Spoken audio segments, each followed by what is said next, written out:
Kaldı ki beni öldürmeye gücünüz yetmeyecek. O vakit sen de gerçeği göreceksin.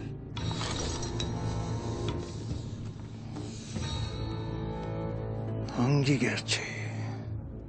Daha başlamadan savaşı çoktan kaybettiğiniz gerçeğini. Moğollara tabi olanların nasıl büyüyüp güçlendiği gerçeğini.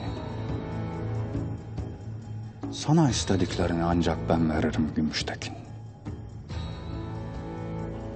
Gördüğün gibi ben her şeyi bilirim. Gerçek bu. Bunu gördüğün vakit gel beni bul. Sen zavallı, sefil, aşağılık bir katilsin. Beni bu boş sözlerle kandırabileceğini mi sanırsın?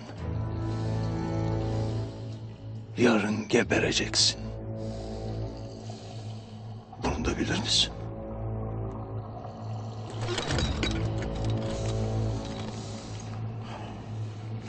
Yarın ola hayrola.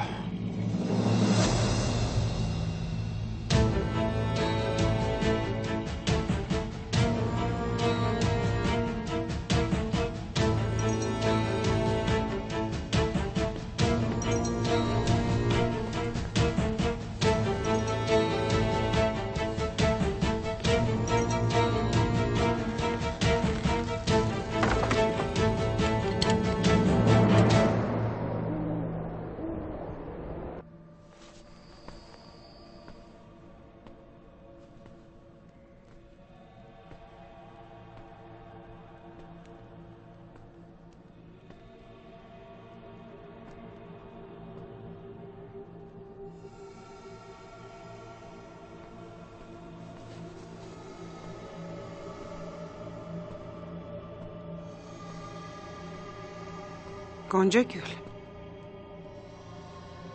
Nedir bu halin? Ne oldu sana? Anası.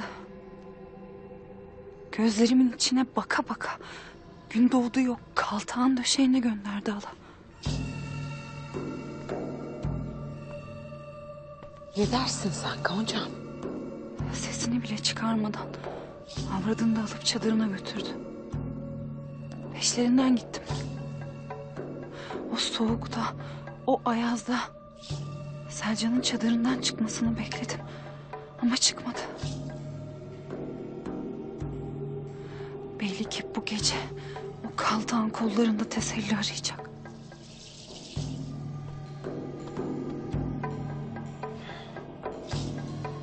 Hala, ben o kadını öldüreceğim. Selcan'ı öldüreceğim hala. O nefes aldıkça bu hayat bana zuldür hala, bilesin.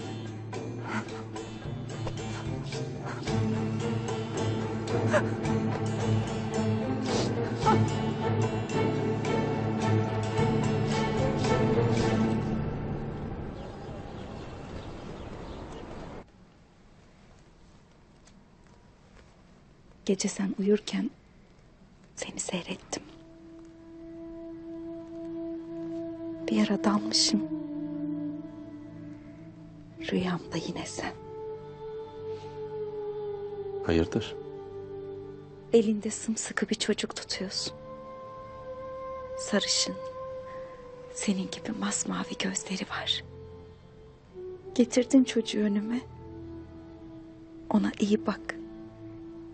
Bu ikimizin evladı dedin. Hayırdır inşallah. Hadi müsaadenle.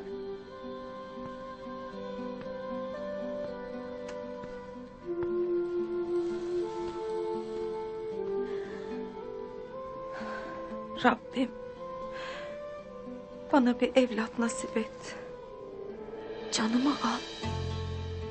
Ama bu defa evladımı alma. Ölsem de beyime bir evlat vermeyi nasip eyle.